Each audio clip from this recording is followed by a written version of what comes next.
uključenju. Ovaj pas već dugo čeka svoje vlasnike ispred tržnog centra. Ovo je rečenica koja se svakodnevno i po nekoliko puta nađe u opisu ispod fotografija koje se dele u različitim grupama izgubljeni i nađeni psi i ljubimci na društvenim mrežama. Da li smo svedoci novog talasa neodgovornog vlasništva u Beogradu? Koliko organizacije koje se bave zaštitom i pravima životinja uspevaju da menjaju svest kod ljudi i bude empatiju prema psima i mačkama? I šta je sve u Srbiji urađeno za omiljene njuške i šape za 8 godina postojanja Animal Rescue Srbija? O tome svemu pričamo ovog popodneva sa Aleksandrom Gavrićem ispred te organizacije, a naravno sa Aleksandrom ovog popodneva u studiju je i Badi, kog možda možete da čujete kako pije vodu. Dobar dan, dobro nam došli. Dobar dan, Ana, hvala na pozivu, ali napravili smo problem ovde. Nisam napojio Badija prelazku studiju, a oni namirisu vodu i sad navalio na vodu. Neka pa, neka ti je Badi slatko, eto, toliko mogu da kažem. Sad stižemo sa ušće, ali otkriću vam jednu tajnu šta smo radili na ušće, tako da jedna lepa najava, tako da to možemo za kasnije. Ili hoćete odmah? Hajde odmah da otkrijemo. Pa evo, znači jedna informacija od danas, znači prva, vi ste druga televizija koju smo objavili, smo bili pre toga na drugoj televiziji. Definisali smo 9. jun kao datum kad ćemo praviti jednu veliku manifestaciju na ušće, tamo kod Večitog plamena. I bit će možda najveća manifestacija vezana za životinje, jer mi obuhvatamo sve životinje, znači pse i mačke, bit će tu i konja, pčela, bit će tu raznih drugih ptica i tako dalje, bit će i zmije između ostalog.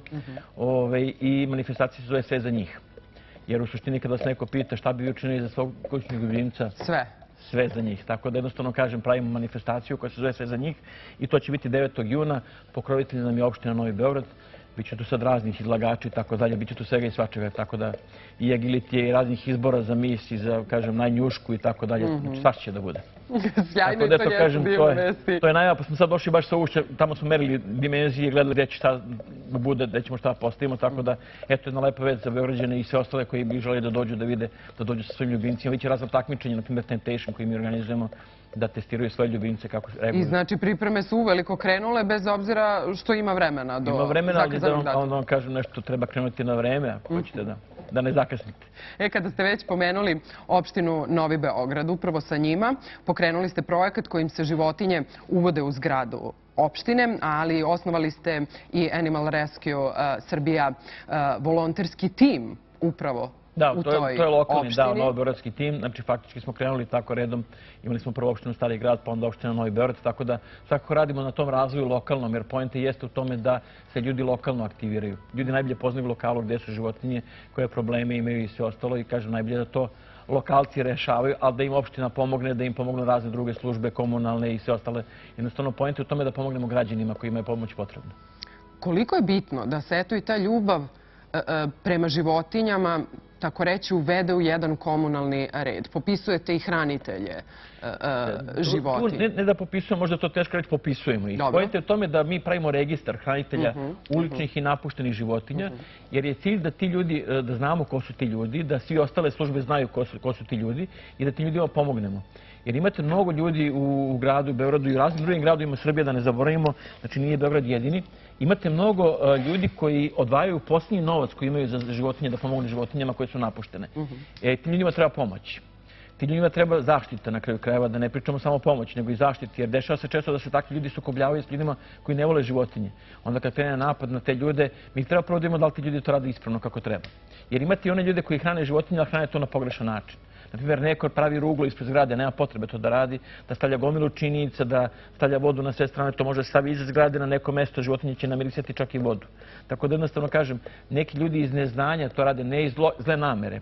Ali ajmo te ljude da jednostavno naučimo kako to treba da se radi pravilno i kad oni to krenu da rade pravilno, da im onda pružimo zaštitu. Znači, pojenta je u tome da napravimo nekakav red, da se mi sami dovedemo u red, jer ne možemo čekati da nas sve završi država, da nas sve završi grad, da nas sve završe drugi. Ajmo nešto sami da uradimo na popravljanju situacije. Kada smo već kod ljudi, da li do vas dolaze ove informacije i u kojoj meri, koje smo čuli u mojoj najavi, da sada tržni centri zbog ljudi postaju svojevrsni azili za pse, zapravo najčešća mesta gde se psi ostavljaju? Jeste, to je već postala, da kažem, epidemija toga, zato što ljudi traže način gde će da ostave pse i mačke, na primjer da ih neko drugi nađe.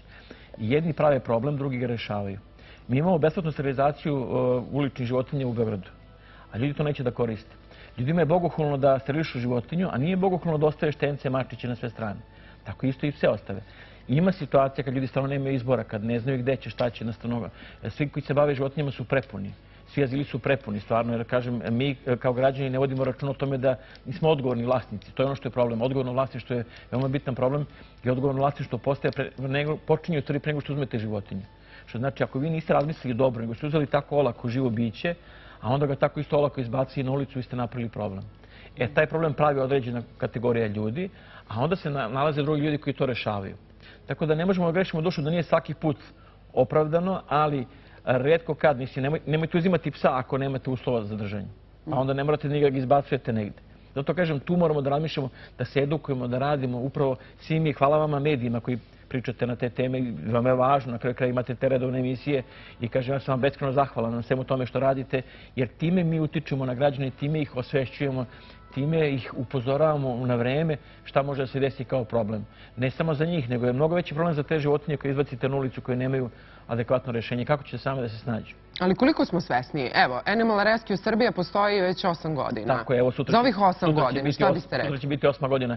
Pa kažu ljudi da su se neke stvari popravile. Nećemo mi da grešimo sad dušu, jer mi mislimo za sebe da radimo dobro, ali sad to drugi neka procene. Ali kažu nam, na primjer, ljudi da ima manje petardi oko Nove godine, jer jednostavno, kažem, svake godine iz godine u godinu ponavljamo i stalno to objavljujemo i stalno pričamo. Ta neka akcija koja je bila ranije, tvoja petarda, moj život je prerasla u akciju petarda je zlo. Jer nije petarda, mi smo ranije pričali samo o problemima koje petarde prave ljubimcima. Međutim, proširili smo tu čitavu priču na to koji problem prave i ljudima. Pričamo o deci sa autizmom, pričamo o rekonvalescentima koji negde leže, treba im mir i tišina, pričamo o bebama, pričamo o odraslim starijim osobama, znači svima smetaju te petarde. I stalno ponavljamo, jednostavno i apelujemo na građane da to ne rade više, ne, jer tih par sekundi zabave nekoga može čak da košta i života. Mnogi psi uginu zbog tog straha. I zato kažem, jednostavno apelujemo na građane da budu svesni, da budu savesni. Da shvate da to jednostavno neće njima doprineti toliko mnogo radosti i veselju. Mogu da pale prskalice, mogu da lasere, pošto imaju rampioni, imaju razne druge metode. Čak postoji tih i vatrometi.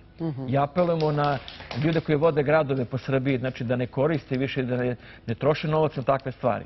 Nažalost, kažem, još uvijek mnogi naši gradovi koriste bučnu pirotehniku, iako postoji tiha pirotehnika. I borimo se za to da ukinemo to u zakonu, da se zabrani uvoz i prodaja bučne pirotehnike. Jer postoji alternativa. Razumijem da nema alternativu, ali imamo alternativu. Zašto to ne primenjujemo? Je li upravo možda to jedan od vaših najuspešnijih projekata? Petarda je zlo, odnosno tvoja petarda moj život. Da vam kažem, pitanje je šta je najuspešnije. Mi imamo toliko mnogo projekata. Evo danas počinjemo projekat Njihov glas.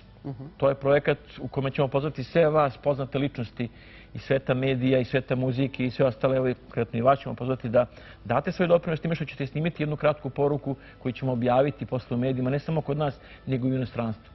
Da pokažemo koliko smo svesni, koliko hoćemo da pomognemo da se neki problemi reše. Jer životinje ne mogu to da kažu, a vi možete da budete njihov glas. Znači, kažem, ako kažete nešto u njihovo ime, vi ste mnogo popularnija ličnost nego neki nepoznati ljudi, znači vas ljudi pre da poslušaju. Zato kažem, s te strane svako od nas može da da svoj doprinos, da se stvari poprave i ako to svi budemo radili, definitivno će neke stvari da se vremenom popravljaju. Znači, kažem, ima efekta. To što radimo ima efekta i dalje ćemo raditi to. I ima prostora da svako od nas radi na sebi, da menja stvari na bolje. Upravo to. Tih 50 sekundi videa ili 60 sekundi videa koje ćete vi snimiti, to će nekoga da potakne na razmišljanje. I osvesti gde i sam možda greši. A vi ste potrošili vaših 50 sekundi života, znači uradili ste na dobro delo.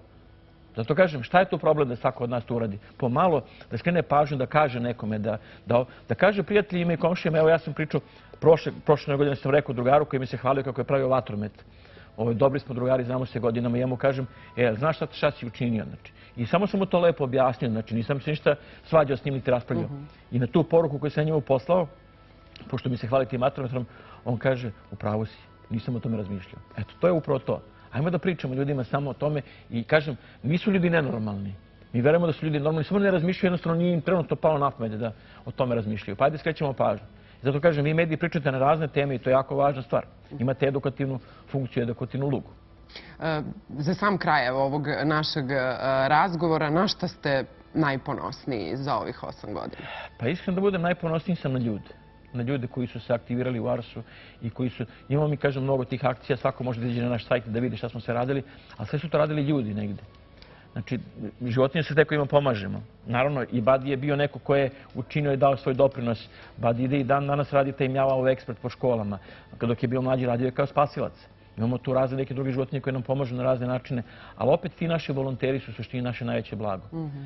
Ti, da kažem, klinici koji nam dolaze, znači kojih ima mladih, dosta koji hoće da pomogu, stvarno evo dobijemo neke nove aktivne naše članove koji su 10 godina, 9 godina, 8 godina čak ih ima, a imamo i najstarijih volontera koji ima 84 godine i koji je veoma aktivan, znači dolazi redovno da pomaže i on će, na primjer, biti najstariji DJ na Balkanu na sad ovoj manifestaciji, pošto je čovjek inače tonac, da kažem, sa televizije, sa radija je, tako da kažem, aktivan i još uvijek može da pomogne. Eto, to je također doprinos. Verujte mi, svako od nas može da doprinese da pomognemo da ovaj svijet bude bolji.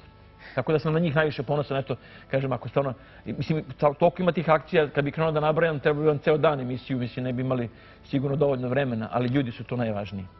Mnogo vam hvala na svemu što radite. Čestitamo sutrašnji rođendan i želimo vam još mnogo uspešnih godina. Badi, srećan vam rođendan. Badiša, Glubać, ne čuje više dobro, on je već mator, pa i slabije vidi, slabije čuje. Hvala što ste bili danas gosti popodne. Hvala i vama još jednom.